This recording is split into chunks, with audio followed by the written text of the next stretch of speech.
framework gives us 4 P's. The first P is people, the second P is product, the third P is place, and the fourth P is process.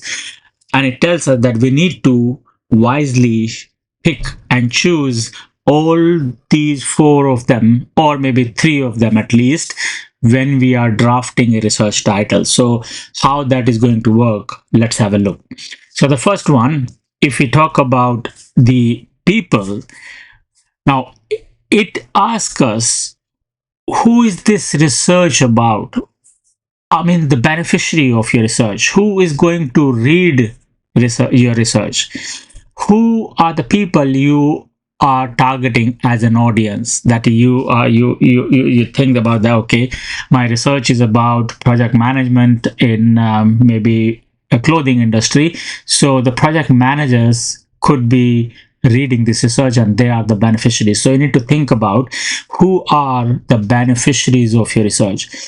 Who is this research for? It could be the students, it could be the academics, it could be the project managers, it could be somebody else. So you need to think about that, okay, you are writing this research, who will be the beneficiary of your research? In that case, you can also think about who could be the respondents. If you are collecting data, if you are collecting primary data either through interviews or the surveys, then you need to think about who will be the people, your respondents. Now in that, it might be anybody like Gen Z consumers, project managers, international students, or anybody else. It all depends on your research, because everybody has a different research title, different research idea, so your beneficiary is going to be different as well. I'm just giving you some examples today.